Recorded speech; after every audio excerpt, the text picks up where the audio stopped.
Now, how about, can you see the whiteboard? Can you see the whiteboard here? And also the share PowerPoint. All right.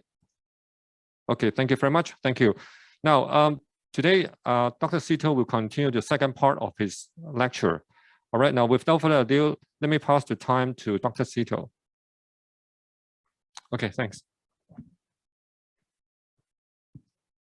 So hello. So tonight we'll talk about more in terms of quality of the in the medical laboratory. So that's what related to laboratory management. So okay. So let's start.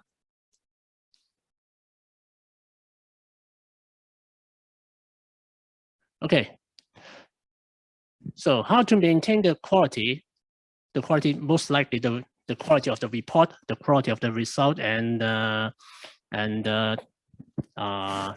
availability of the reports. For example, how long you take the samples to do sample preparations, to analyze it, to report it, to deliver the report. So it involves many parts, and normally we divide it into several phases, including pre-analytical phase, analytical, and post-analytical. So any part of the whole procedure may contribute to error. So we need to work on every single steps to make sure nothing wrong. So starting from the very beginning, for example, blood samples. Before we take the blood from your arm, from your vein, the doctors need to request a correct test. We have so many tests in the test manual in the laboratory. Some of them may be quite new to the doctors. So make sure they are picking up the correct test. Sometimes they may request a inappropriate test for the patient. So we may need to ask the doctor what he or she exactly wants, and may give advice to pick up a correct test. And then we need to collect specimen, even for, say, urine samples. Urine samples seems quite straightforward. Give you a container and pass the urine into the container, and then there's a urine samples. But actually, there are many types of collection methods. For example, when you want to do a patency test, you may need to give an early morning urine. If you're going to check whether you are infected, then you may need to give a midstream urine. If you want to check, say, the amount of heavy metals in your urine, then you may need to provide a 24 hours urine specimen. So even for urine samples, we need to collect the specimen correctly with appropriate, say, preservatives, send it to the laboratory within a suitable period of time. So when the specimen arrives the laboratory, we need to do the registration and let sometimes, say, in the hospital, when the specimen arrives at the laboratory, the ward may know the arriving time because the computer system is connected. Okay, so the ward can check the status, the location of your specimens. So afterwards, the specimen will be processed and say for blood samples, certification may be needed.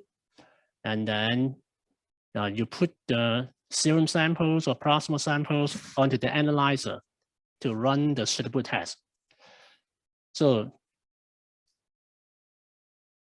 the same as you're working in a chemistry laboratory, analytical laboratory, we need to do quality controls. Okay, we may have some urine QC or serum QC samples and make sure the quality controls results are fine. And then so that we believe the results of the specimens is also in good quality and with sufficient accuracy. So we may need to do external, we may need to join the external QA program as well. We will have some specimens, most likely from overseas, and we need to run them with the same manner as our normal patient samples. And then we'll submit the result and wait for the report to come back, see whether our performance is comparable with other laboratory. Okay.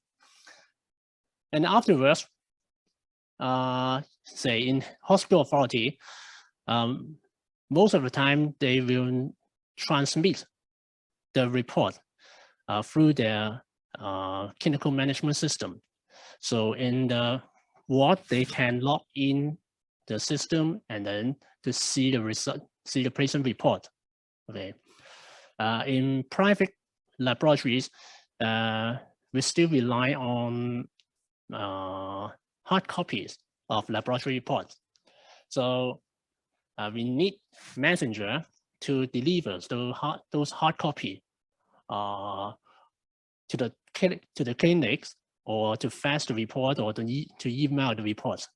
So any of the steps may contribute to mistakes.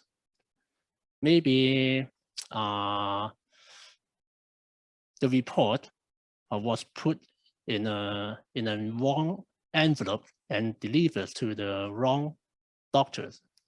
Okay, or one page missing, or you press the wrong number when you are trying to fax the result to the doctor. Okay. So any of the steps, okay, can contribute to mistakes. So let's have a look and to see.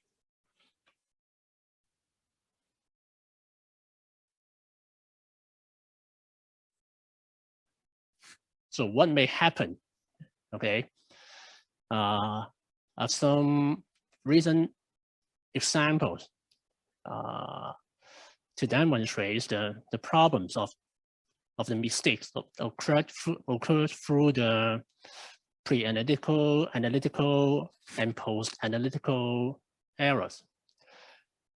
So for example, last year, okay, not long ago,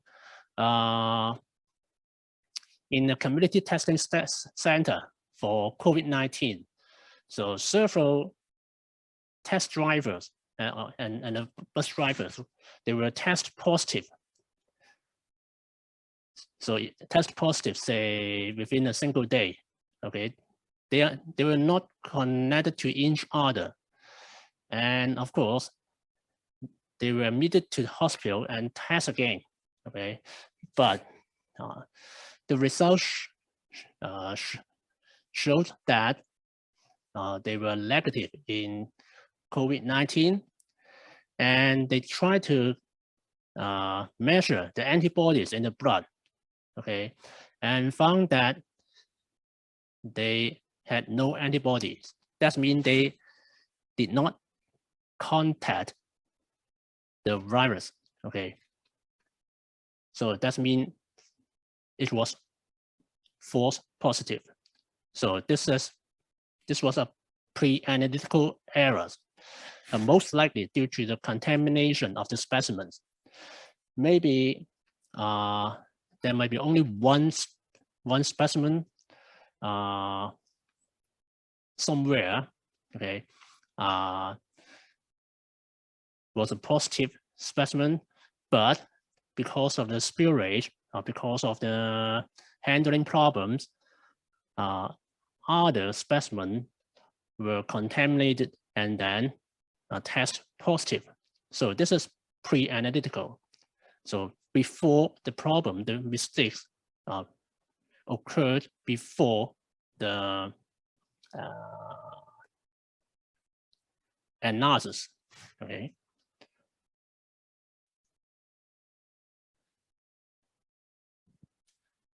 So the other case, the community testing centers got a positive result, but they were not able to find the information of the patient in the computer system. So that means the request form was missing, but there was a positive specimen. So the mistakes occurred during the specimen registration. Okay, maybe the form was missing somewhere, or double entries. Okay, entered the other specimens twice, so that in this case they were not able to trace this positive patient. Okay, then it would be a very big problem.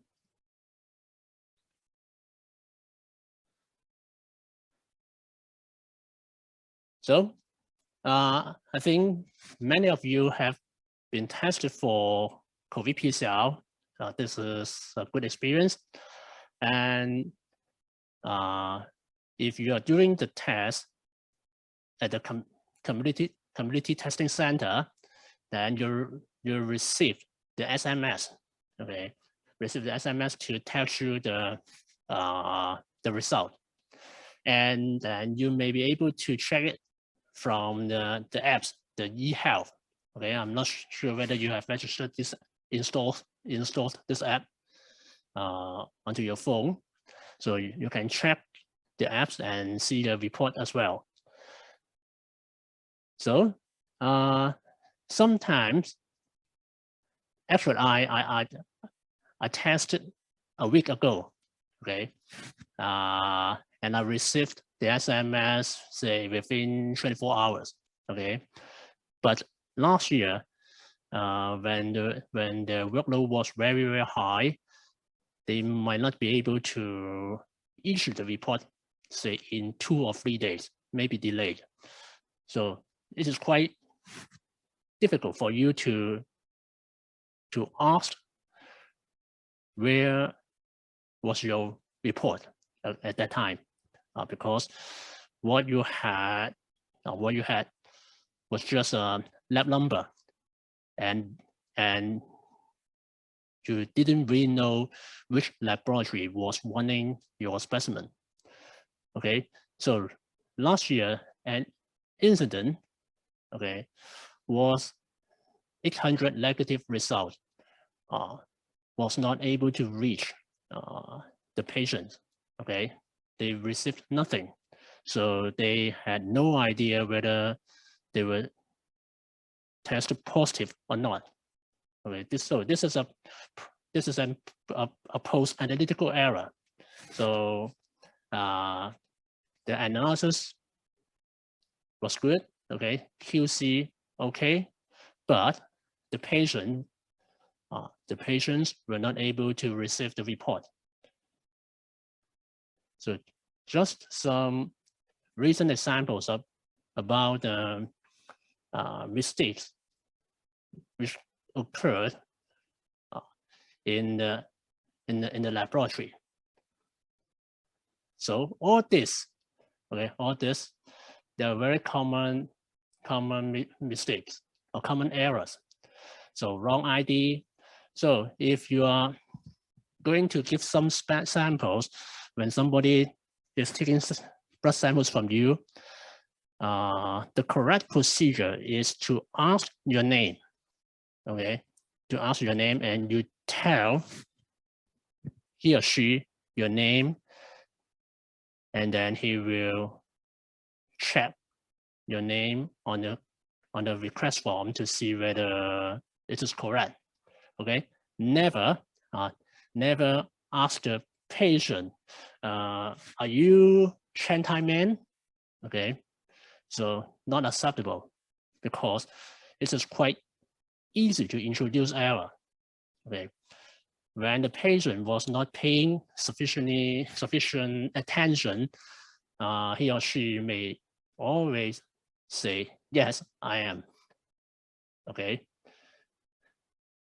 so there is chance to taking the blood from a wrong patient. Okay, lost sample, blood sample quite common. Okay, you may remember that there was a case at Yanchai Hospital. A patient walked along the corridor outside the laboratory, and he took a tube of blood samples and drank it. Okay, this was found from the CCTV. Okay, you cannot imagine that someone would drink a blood samples. Okay, horrible. So, for example, wrong test performed because, say, for the hard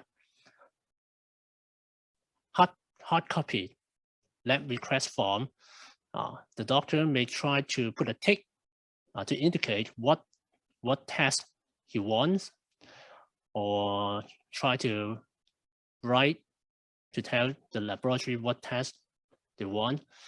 But unfortunately, sometimes the laboratory cannot recognize the writing easily and enter the wrong test into the laboratory information system.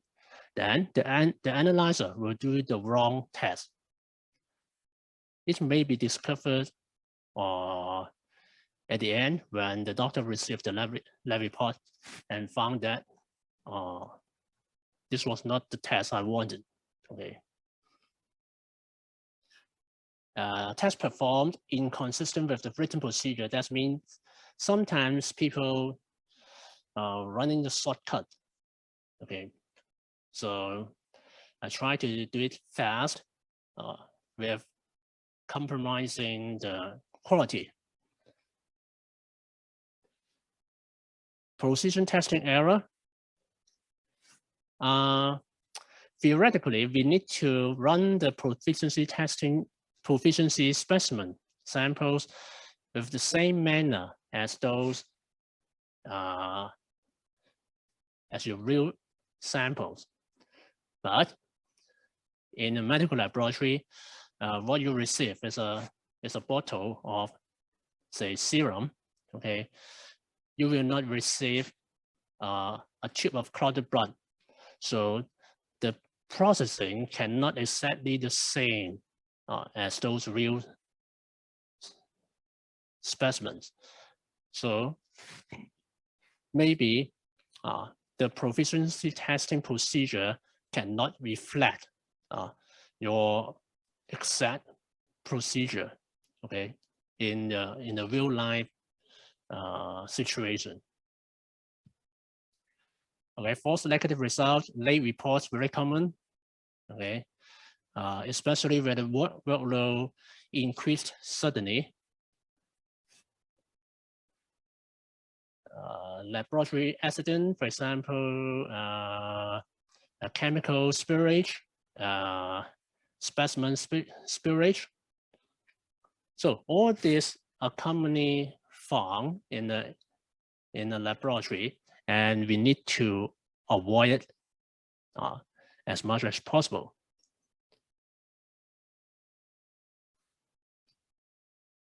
So these are some examples of the causes of the error, common causes of the error. For example, not sufficient training for the staff. You don't do the weekly maintenance or preventive maintenance according to the schedule. And sometimes no written procedures or the procedure has been updated, but not all people know it has been updated, okay, because of insufficient communication.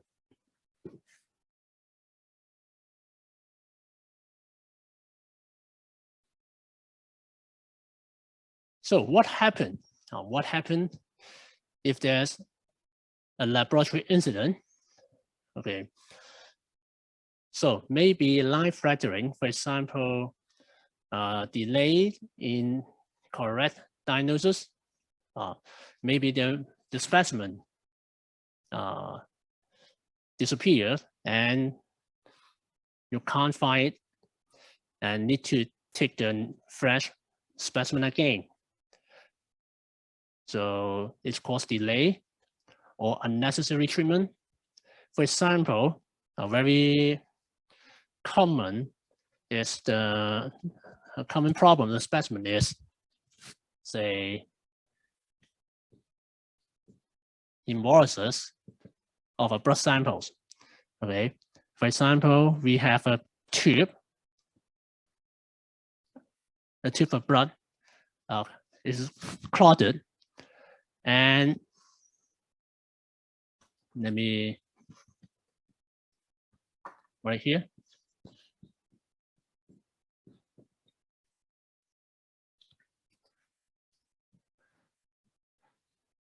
This is a tube of blood, and we need to do centrifugation. And then after centrifugation, this is serum. So this is clot. So for normal serum, this is, you may say, straw color, straw. And this is red, okay, red blood cells. So this is red in color. So, but if there's anything wrong with the specimen handling or anything wrong with the blood taking technique, so some red blood cell may lyse and then it becomes red in color as well. So for these types of specimen, it may not be suitable for some other certain number of tests. For example, potassium, blood potassium. So I'm sure the blood potassium will be very high. And so if you are not able to tell the doctor the specimen quality is not good enough, if you simply issue the laboratory report and telling the doctor that the potassium is very high, so maybe wrong treatment will be given to the patient. The doctor may try to lower the potassium of the patient. So this is life-threatening. So we need to check the quality of the specimen very carefully and tell the doctor the condition of the specimen to see whether it is suitable for this test or not.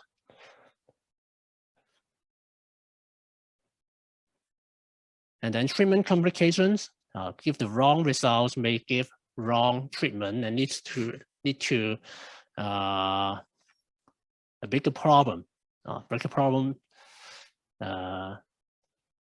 than the disease itself. Okay. So with the good practice in the laboratory, we may be able to find out the problem, find out the causes of mistakes more easily. Okay, we may need to revise our laboratory procedures to avoid the problems occurred again.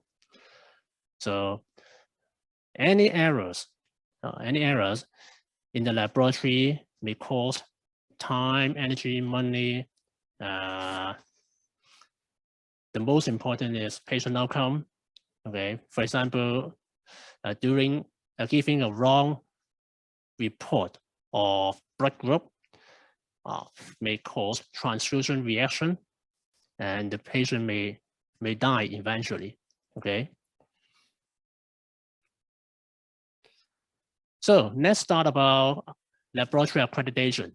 Okay, about in medical laboratory.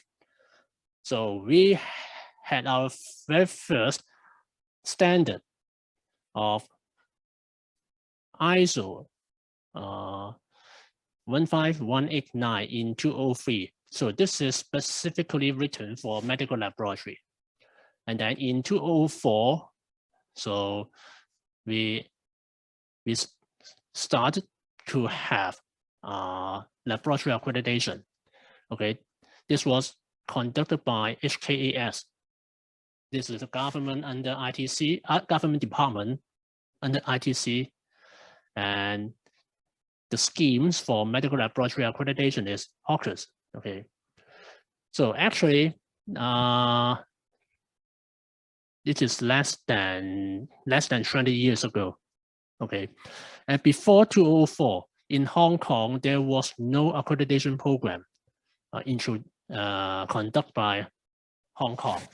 So for laboratory, wants to seek the accreditation, they had to get it from overseas. For example, from Australia, okay, NATA, okay, or from College of American Pathologists, okay. So at that time, before 2003, when they were doing the accreditation for the medical laboratory, because 15189 didn't exist, they used 17025 instead. So this is for testing laboratory, calibration laboratory, but not specific enough for medical laboratory. Okay.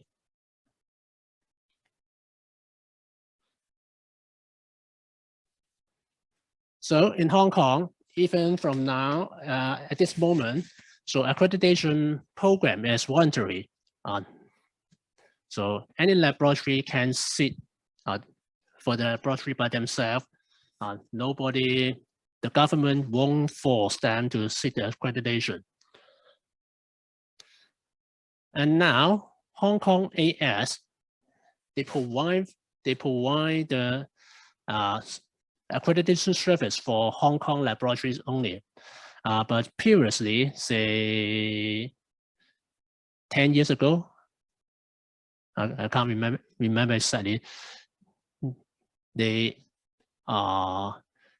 was helping overseas laboratory to get accreditation. For example, Macau, okay, there were several laboratories accredited by HKAS in Macau.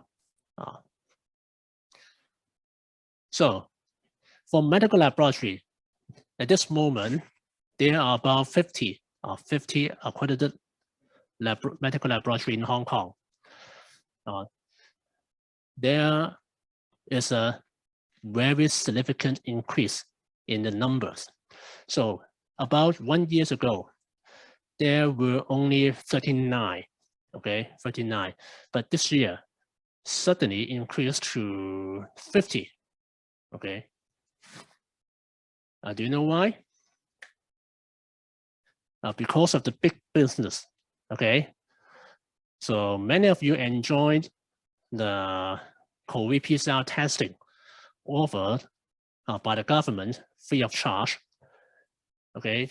The requirements to running those PCR tests, okay, is the lab must be accredited by accredited with ISO 15189, okay. And at this moment, they must include COVID PCR. Okay. So now this is the mandatory requirement for those laboratory want to submit the tender, okay, to the government to run those centers. Okay. So other than laboratory accredited by Hawkers, now there are several laboratories in Hong Kong accredited by Australia, okay, the LATA or Accreditation Canada, okay. This is historical, you may say historical, not a problem, okay. Now, starting from this year, okay, NATA will not accredit laboratories in Hong Kong anymore. They will not come to Hong Kong. Okay. They will only take care the accreditation in Australia. Okay. I'm not quite sure about New Zealand, but they will not come to Hong Kong anymore.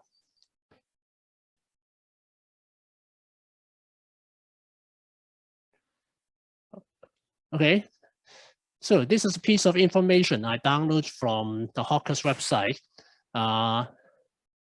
So any of you can visit the website and see what information, you can see the information about the accredited laboratory so in Hong Kong. For example, this is the accredited lab in Kwong Wai Hospital, Department of Pathology. Okay, so it will tell you who is the director in the laboratory. Okay, so in this laboratory, the director is a pathologist, and she is specialist in microbiology. Okay, clinical microbiology here, and there are other doctors as well. One specialized in hematology, one in anatomical pathology. So these are the scopes of the accredited tests. Okay, several anatomical pathology, chemical pathology, microbiology, hematology, immunology, medical genetics. So this is the laboratory directed by a pathologist, a medical doctor.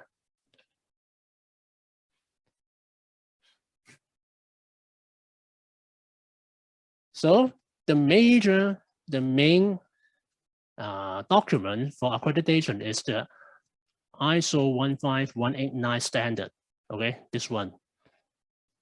This is 2012. Okay, this is the 3rd edition. I think the 4th edition will be coming out in the middle of this year. Okay, we will have a new edition very soon.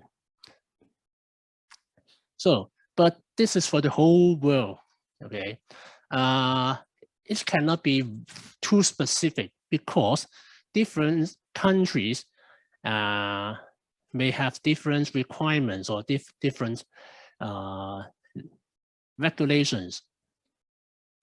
So to be more specific, to fit for the use in Hong Kong, Hawkers issued this one, the technical criteria for laboratory accreditation. It will tell you in a more specific way that what you exactly needed to do, okay, in order to fulfill the requirements. So you can download this from the Hawkers website. For the ISO 15189, you need to purchase it online. Of course, some of you may be able to find some PDF file from the internet.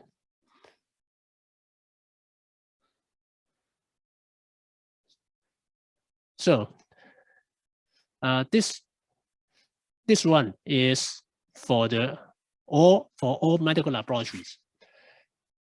But I just told you that it can be divided into several scopes. Okay, more specific. Your laboratory may just focus in 1 or 2 or 3 scopes of the medical testing only. So for each scope, you need to refer to the supplementary criteria. Okay, they can also be downloaded from the HOCUS website. Okay.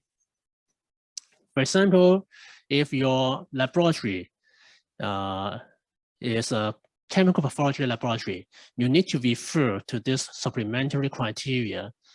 It will tell you more specific requirements in this area. Okay, so that means you will have many documents in hand and many requirements in hand, and you need to check every details to see whether you are fulfilling the requirements.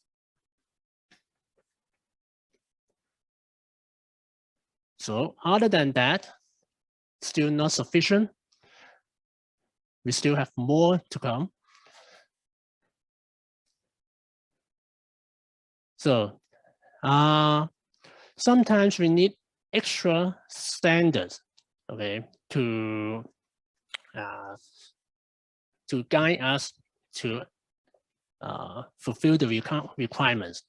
For example, how to check the precision of your test, okay, how to verify the reference range of these parameters. For example, total protein of your blood, okay. So this is a very common lab test in the laboratory. So we need to verify the reference range in this population, say in Hong Kong population.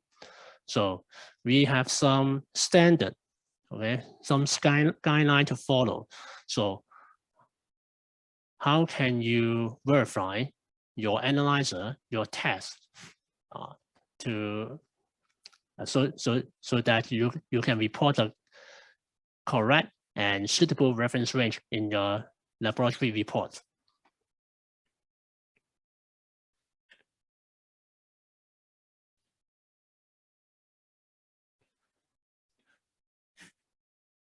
Okay, so when you submit your applications, and after some email asking for extra information, then they will form an assessment team. They will do the on-site visit, okay, and try to ask you questions on site. So the team, it is formed, the composition of the team is, say, there will be one HKAS officer, their accreditation officer or senior accreditation officer, okay? The major duty is to check the quality management system of your laboratory, okay? They may not be the expert in your test area, okay? Then there will be technical assessors, most likely one pathologist and one scientist. So they are well experienced. They were trained to be the technical assessor. So the pathologist is recognized by the Hong Kong College of Pathologists. Okay, usually they are the fellows of Hong Kong College of Pathologists. And the scientist most likely comes from hospital authority or Department of Health or universities. Okay, they will not invite people from private sector, okay, to avoid conflict of interest. So very high chance from hospital authority. Okay. And they will walk around your laboratory to ask you questions, to see your to read your documents. So it depends on how big your laboratory and how many tests your laboratory is providing. It may take around 2 days per discipline. One discipline means, say, chemical pathology is one discipline. Microbiology is one discipline. Okay, around 2 or 3 days. For big laboratory, maybe 3 days are required. Okay.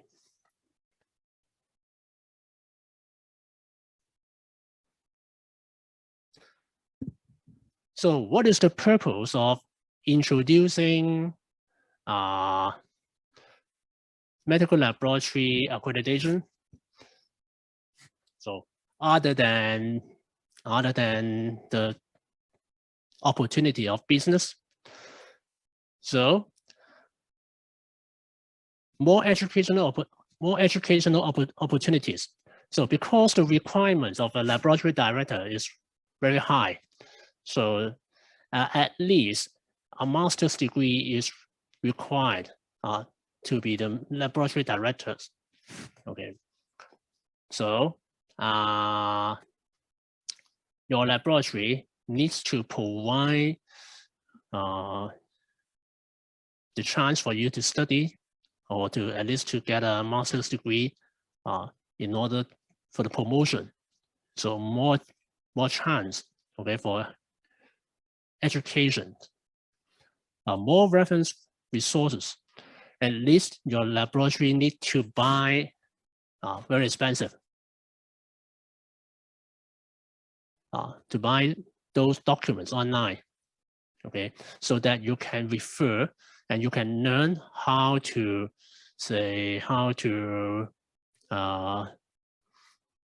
calculate precisions, how to verify reference range, how to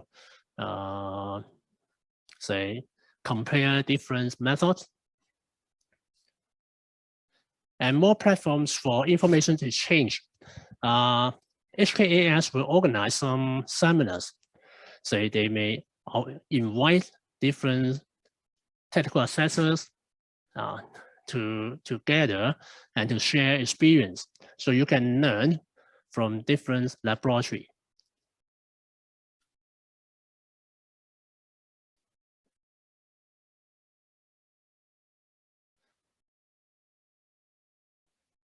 So there was a paper published, say about 10 years ago, okay, to tell is accreditation useful for laboratory?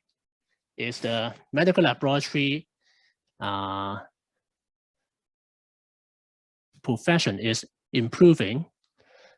So they compared 27 laboratories, try to compare the findings for the initial assessment. That means the first time they joined the Hawkers, okay, and then compare the finding during the second reassessment. So S means significant non-conformity. So significant NC, minor NC, recommendation. Of course, the numbers, you want a very low numbers. You don't want many non-conformities. So S significant. At the very beginning, the total is 76. Okay. About 3.2 NC, significant NC per lab. But after 2 or 3 years, okay, the number decreased significantly. Okay, only 18 significant NC observed. So same trend seen in minor NC and recommendation. That means less mistakes are found. So that means there was an improvement. Okay. So that means the whole profession the whole profession is improving.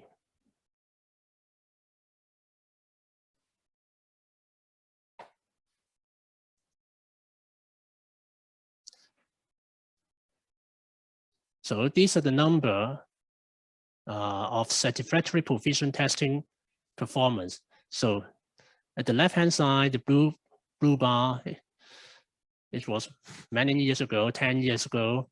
And then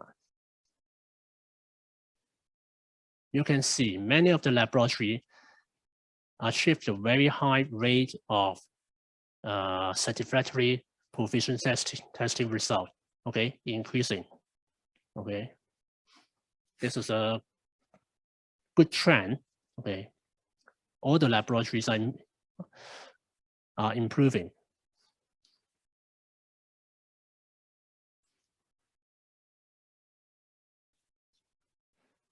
So let's take a break first, and we'll come back at 1957, and then we'll try to finish the rest. So any questions? You may type the questions in the chat box. Okay, if no, we'll have a break first and see you in 10 minutes.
Okay, welcome back.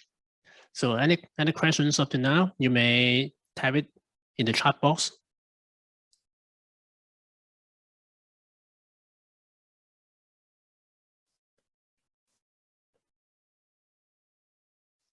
Okay, so let's start again.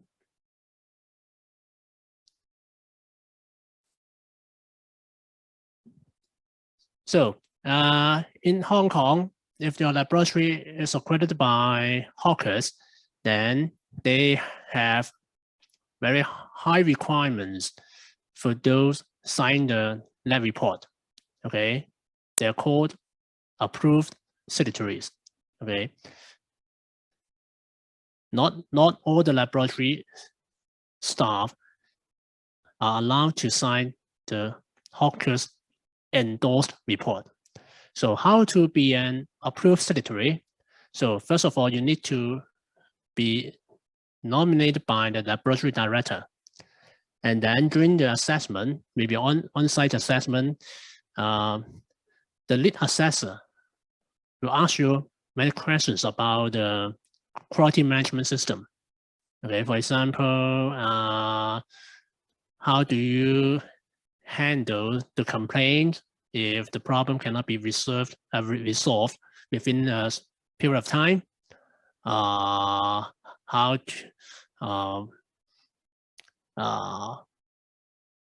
long you need to keep your records or something like that. And also the other technical assessors will ask you questions about the technical issues. For example, the interference of the test, how to interpret the laboratory results. Okay, so they will mark down their questions. Okay, and interview you most likely one by one. Okay, so the interview is open book. You can bring along with all the HOCUS documents, the SOP of your laboratories, anything. Okay, open book. Then, if successful, if passed, you are allowed to sign the laboratory report within the scope specified. For example, chemical pathology or medical microbiology, so limit to that scope. So that means if you are working in a private laboratory, your laboratory is running chemical pathology test, running microbiology test, then several assessors will interview you, and you need to pass in all areas in order to sign all reports. Otherwise, you will be limited to sign certain types of lab reports.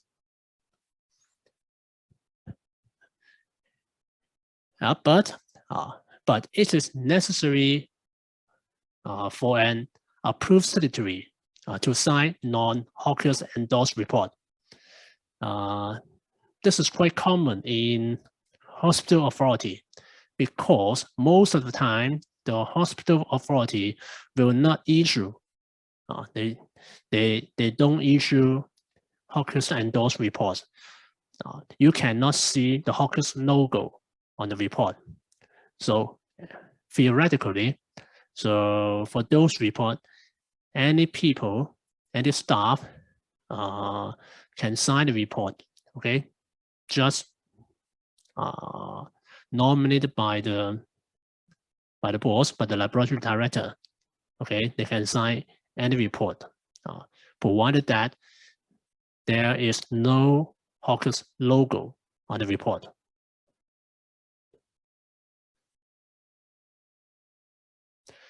And for some tests, only pathologists are allowed to sign the report.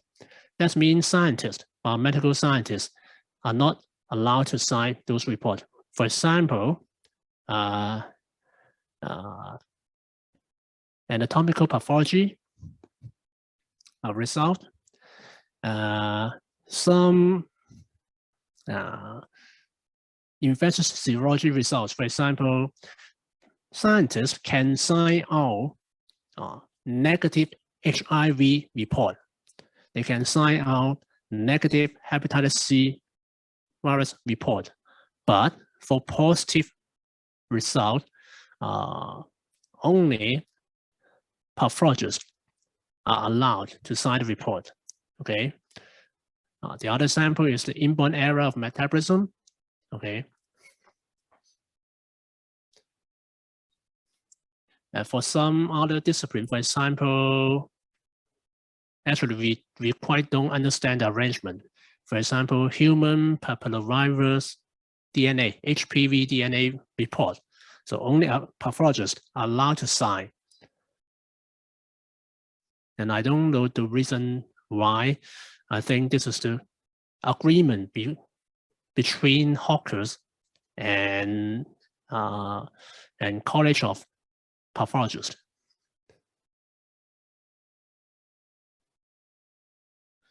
So, for example, in chemical pathology area in this category, so before you launch the test, you need to, before the test can be accredited, you need to do a lot of evaluation, okay,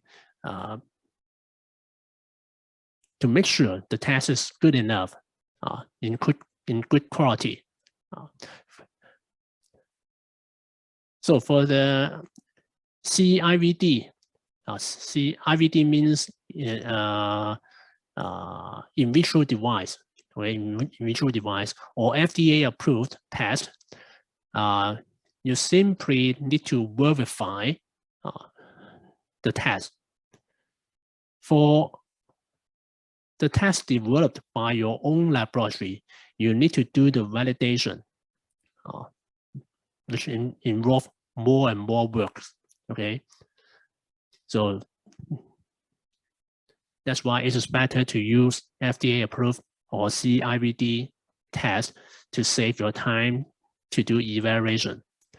So for example, you need to do within batch, between batch precision, you need to test the accuracy, you need to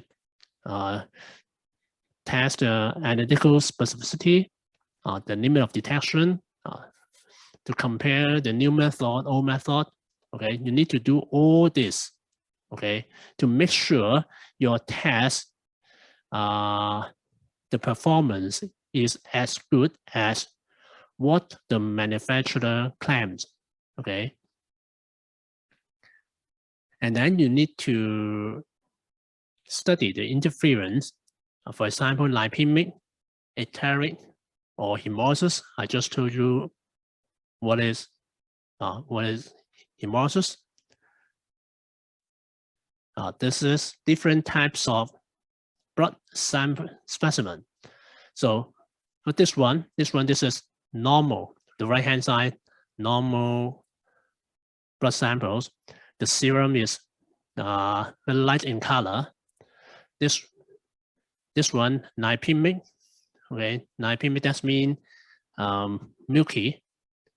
Most likely something wrong with your lipid metabolism, or you just had a fatty meal. This is lipemic, bright yellow in color. So this is most likely from a jaundice patient. That means when you see the patient, the face is yellow in color. Okay, the nails is yellow in color because the blood is yellow. Okay, this is jaundice.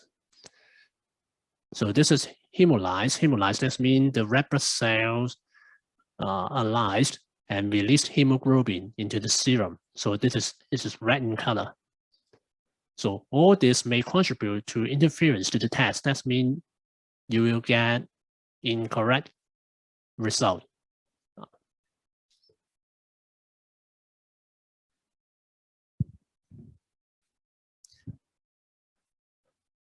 So for reference range, when you're reading your own laboratory report, you want to see whether you are sick or not, you will compare your results with the reference range given, the reference interval. So different methods may give you different reference range. So we need to verify the range first, okay?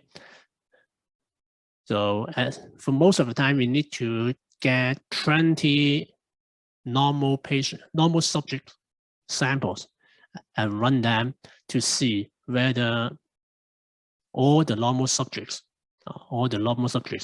give the result within the reference interval. If yes, then your reference intervals can be used on the report. MU. So unlike testing laboratory, you cannot see the MU result on the lab report. Otherwise, you will have a very, very long medical laboratory reports. So we need to have MU values. We keep in our record, keep in mind. And when the doctors ask the MU of your lab test, you are able to tell him what is the MU. But of course, I've never seen a doctor ask the MU of your test result. I know that in testing laboratory, you always need to show the MU on the report, but it is not necessary in medical lab report. And for the lab documents and specimen, you need to keep them within a period of time. Okay, for example, personnel records. So don't try to destroy all the records once the employees leaves the company, leaves the laboratory. You need to keep it for at least 3 more years. Okay. For QC record, QA records, at least keeping 3 years. Many of the reports are 3 years, or documents or records are 3 years, because an accreditation cycle is 3 years. That means at least a full team of assessment team will do the on-site visit for every 3 years. In between, there may be surveillance visit, but may not be a full team. Okay, less people visiting your laboratory. So that's why 3 years for most of the documents or records. But for, say, in Australia, for LADA, it is 4 years. You need to keep 4 years because the accreditation cycles for LADA is 4 years. And don't throw away your specimen immediately. Some of them you need to keep it for 7 days, okay, so that you can check the name, check the labels on the blood tube, if necessary. Okay.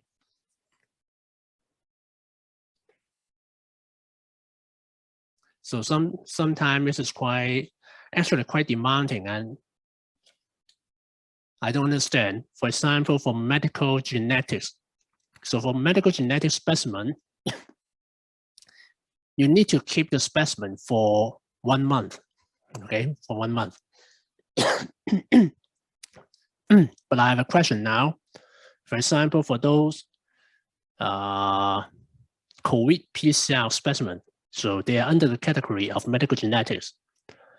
So I think from the news, you've learned that the capacity in Hong Kong to run COVID-19 PCR, this is about 100,000 tests a day, okay? In Hong Kong, the ability is about 100,000 days. So assume there are 10 laboratories doing this. That means, in average, 1 laboratory is handling 10,000 specimens a day. How can a laboratory keep 10,000 specimens a day and then for 30 days, for 1 month? I really don't know how they can do this, okay? Because all of them are accredited laboratory. They need to follow the requirements. That means for medical genetics specimen, you need to keep the specimen for 1 month before disposal. So I really want to ask them how they can do this.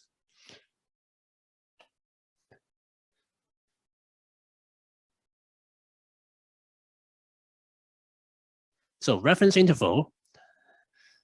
So this is the range you can see from your laboratory report. Okay, so it is calculated from a healthy population. So that's why we need to verify the range in Hong Kong. So in Hong Kong, because the majority is Asian, okay, Chinese origin. So the reference range may not be the same as in Western countries. So that's why it's very important to verify the reference range. Otherwise, you are using the reference range from, say, Caucasian for Chinese people. It may not be the same. So for most of the time, for the range, it only covers 95% of the population. That means when your lab result is outside the range, it may not necessarily means you are sick, okay? Because by definition, 5% of the normal subjects is excluded from the range. So you need to interpret the range carefully, okay?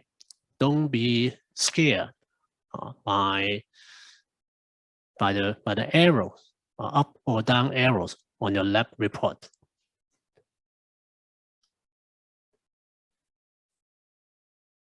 So some of the reference range not established from the local population. Some of them are from international guidelines. For example, lipid, cholesterol. So we have total cholesterol,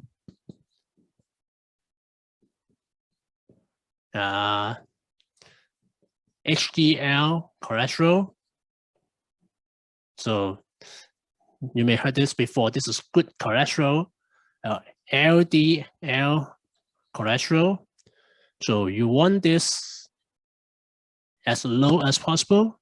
You want this as high as possible, but this one at as low as possible. So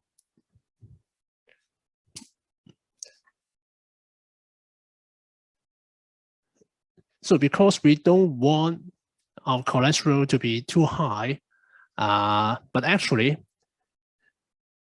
in developed country, many of the people have higher than expected cholesterol. So you cannot simply get 120 subjects and then measure their total cholesterol and then calculate the mean and the standard deviation and to define the reference range, because you will find that it will be much higher than those shown on the report. So for this case, we use international guidelines. We try to actually something close to treatment target. Okay, that's what your cholesterol should be. Cholesterol level should be, not the cholesterol level seen in the general population, because in the general population, too many people has too high cholesterol levels or triglyceride levels. Okay, and then the other example is all glucose tolerance test, this is to define whether you are diabetes or not. Okay, so we have the numbers, no matter which analyzer that you are using, no matter you are Asian or Caucasian, so most of the time we'll stick to this value, these values to define whether you have diabetes. Okay, so not based on 95% population. So this is internal QC. So you need to run the internal QC every day, okay, when you're running your test. And then, for example, for this test, this is LJ chart. For this test, we are not running every day, but when you're running this test, you need to include the QC. Right? So this is the Bio-Rad urine chemistry control. Okay. So QC are very expensive. Okay. For one pack of this, about $2,000. Of course, not only one bottle, maybe 12 bottles. Okay, close to $2,000. Very expensive.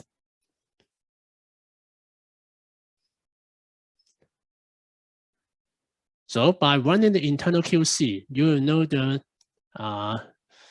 performance of your analyzer, the performance of the operator, the performance of the reagents. Okay, they cannot be replaced by external QA program. You need both internal QC and external QA program. Because when you're running the internal QC and seeing the results are very good, maybe it just tells you the precision of your analyzer is very good, not going up and down, very, very consistent, but the results may be much higher than the other laboratories or much lower than other laboratories. That's why you need both internal QC and external QA program. Okay, because you are running your internal QC, say every day, so you can keep monitoring the performance of everything. The performance of analyzer, reagents, operators, and you can, most of the time, you can identify the problem immediately, okay? Because once you've got your internal QC result, you plot it to the LJ chart and see the up-down trend. But for the external QA program, you simply do it from time to time, maybe once a month, maybe 2 or 3 times a year, and you need to wait for several months, or sometimes 1 week, sometimes 1 month, for the reports to come back. So we have some requirements on the QC. So the QC materials should not be the same as the calibrator. So the calibrator may be aqueous-based. The QC materials in the medical laboratory may be serum-based. Okay, that is, the matrix is quite close to our blood samples. Okay, and most of the time, the requirement is to use third-party QC. Third-party QC. That means, for example, we are using the analyzer from Abbott. Okay, we are using the reagents from Abbott. Then we should not use the QC provided by Abbott. We need to use the QC provided by other manufacturer, so that it's just more easy to detect the problem. For those QC materials provided by the same manufacturer, it's just quite easy to lose the detecting ability. So, but the third-party QC, usually they're very expensive.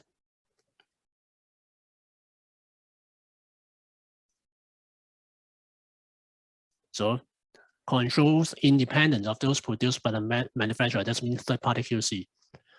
So, and then we need to establish our own QC range. So when you're buying the QC materials, usually they will give you, you can download the QC value. So you will have they will give you the mean, they will give you the value of 1 SD, 1 SD.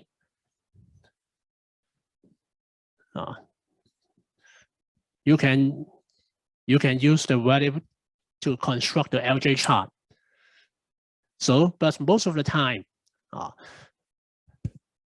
the standard deviation provided by the supplier is just very, very wide, okay? Very, very wide. So too wide for detecting the problem. So the laboratory should establish your own mean and own standard deviation, okay? For most of the time,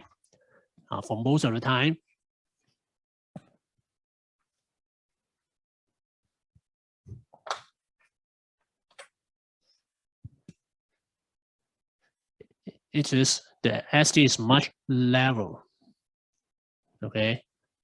It's mean that 1 SD, 2 SD, okay? 1 SD, 2 SD.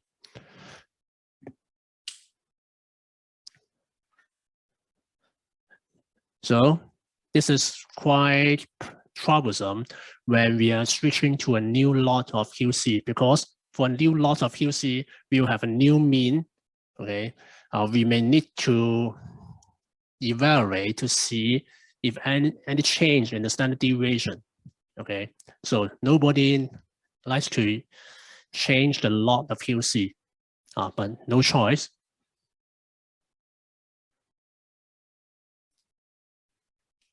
So external QA program, so usually 3 to 5 samples sent out, say monthly or quarterly, or twice a year, or 3 times a year. So also very expensive, very expensive. So theoretically, we need to treat the external QA specimen is the same as patient specimen, okay? But of course, what you can check is to check anything wrong with the analytical phase. Not easy to check the pre-analytical phase, because the handling of the EQAP is never the same as handling of real patient samples. You don't need to collect the blood, the EQAP sample from a patient, okay? And the method for reporting may not be the same. For real patient sample, maybe the result is transmitted by the laboratory information system and linked to the hospital information system, okay? But for EQAP result, you may need to enter the results manually on the website, okay? It will not be transmitted automatically. So the procedure is never the same.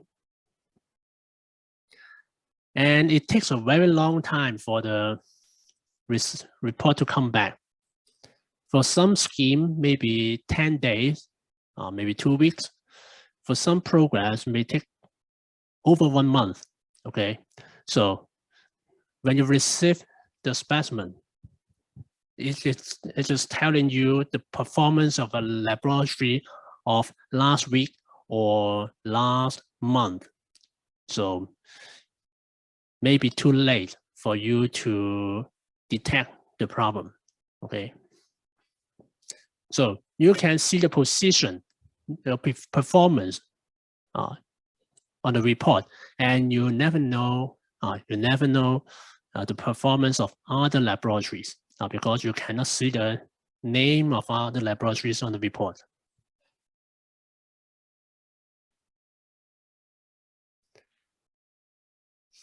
So treating the PT samples the same as the real samples, okay, and no discussion between laboratories. Theoretically, but I know that sometimes some laboratory may try to have a discussion on the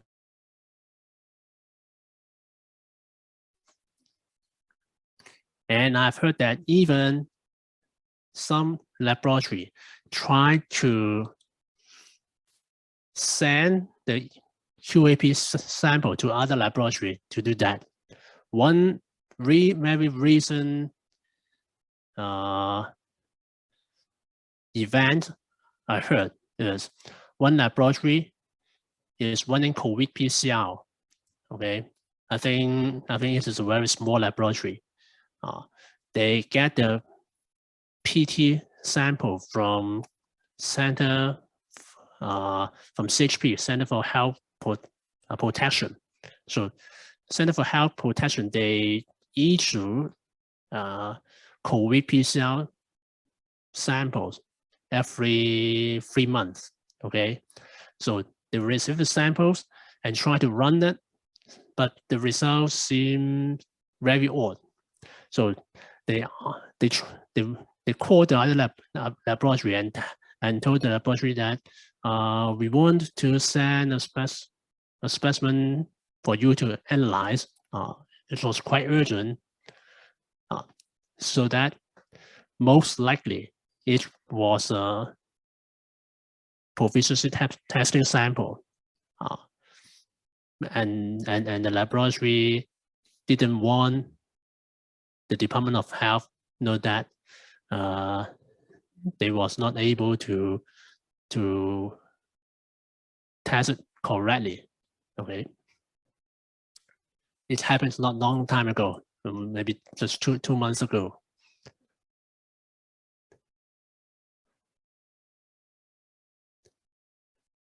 So those organizations, those PT provider will compare your result with other laboratories.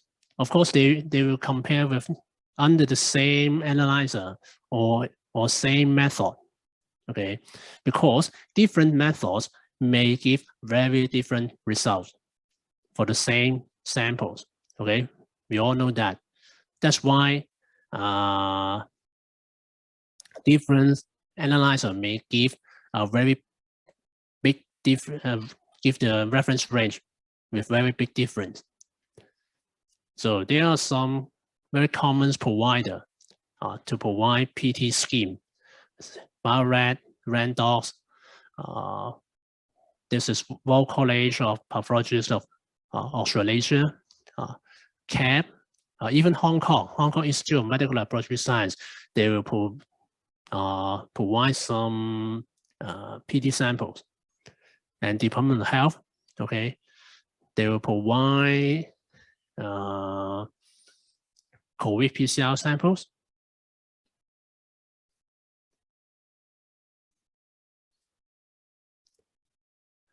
So this is a samples of the QAP report.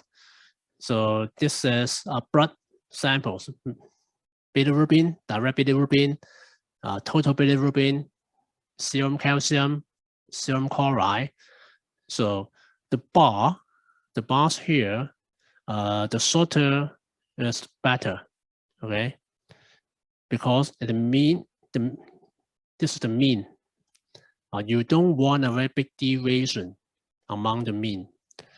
So when the bar not reaching this side, then it will be fine.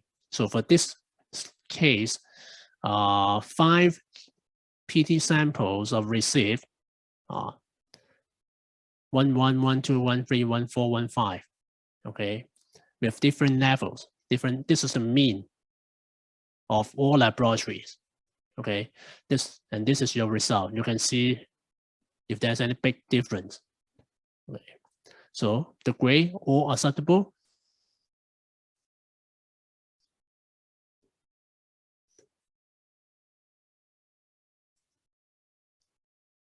So at the end, you will have your report to tell whether you are 100% successful. Okay, so this one, one fail. Okay, one fail. So this is the proficiency in 2020, the third time. Okay, the third batch. Or this one not very good. That's 80%. That means one specimen out of the range. One specimen out of 5. Okay, this one not very good.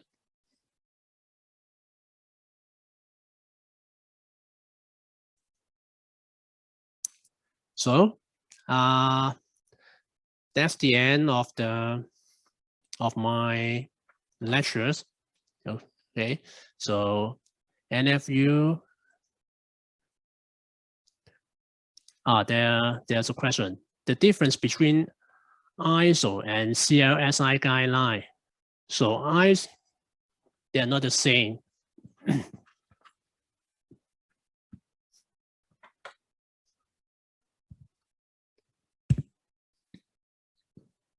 ISO is the standard, okay? So you need to follow the standard in order to fulfill the accreditation requirement. So CLSI, the full name is Clinical Laboratory, I think, Standard Institute. So this is the organization to set the standard for different procedure.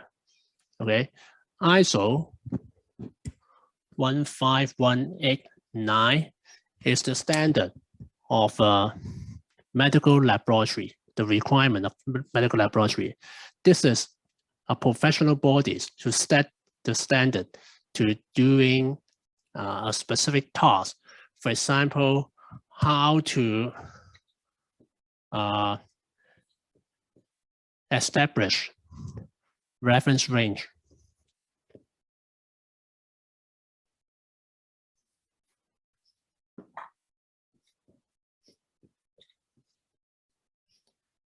Okay, then this is the suggestion. So you may follow CLSI guideline to establish the reference range.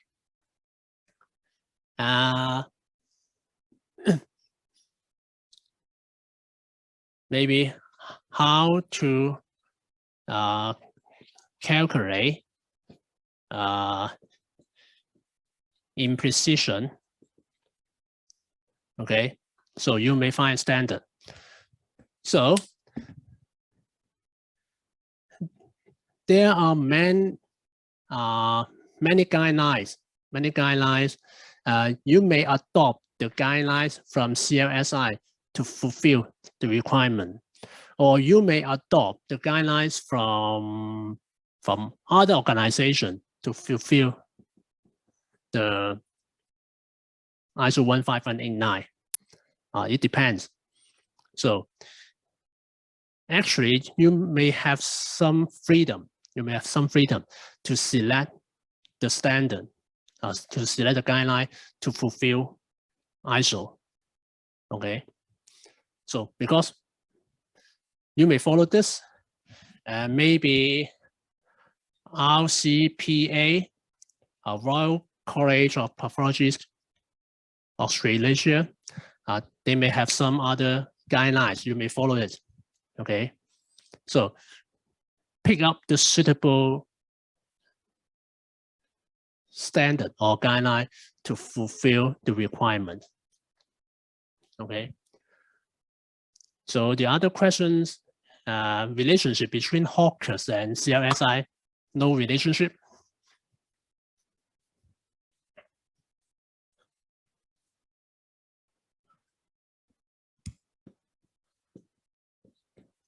HAWKERS, it is a scheme.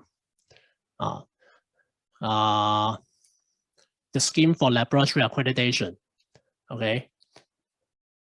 So CLSI, this is international, CLSI, I think most likely from United States. Okay, it is international to produce standard, to produce guideline in clinical laboratory. So HAWKERS may require you to follow some guidelines, and then it's in Hong Kong, it is quite common to follow CLSI guideline or other guidelines as appropriate. So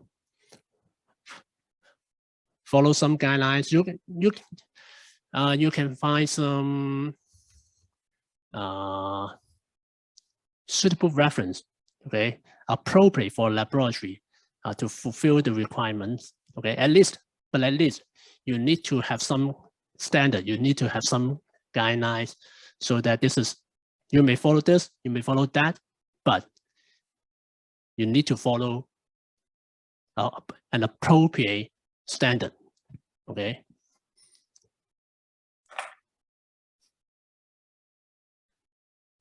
So any more questions?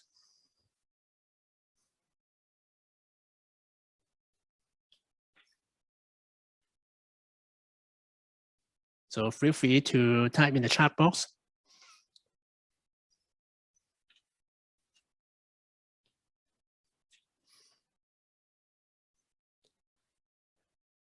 So I know at the end of this course, you need to do presentation. You need to form small groups, do presentation and to write up something. So I may have some topics for you later. So that means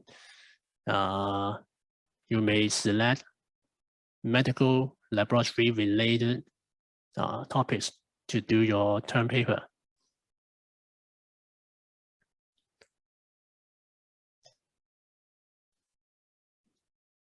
So no more questions? Okay, so that's the end of the lectures of tonight. Thank you very much. So please feel free to email me if necessary. Okay, so my email is here.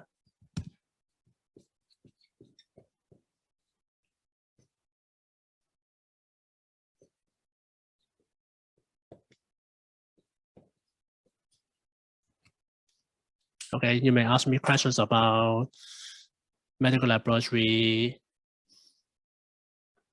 I'm not sure whether you can see. Okay, YTSZETO.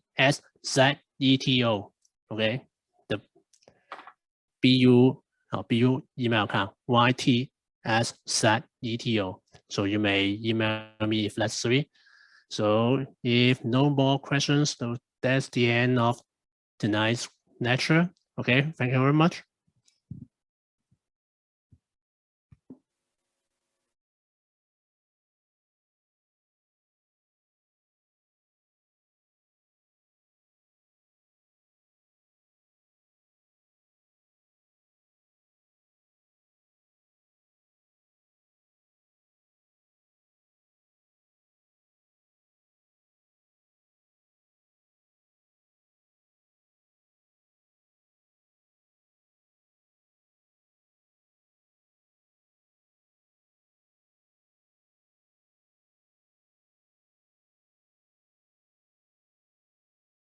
Recording stop.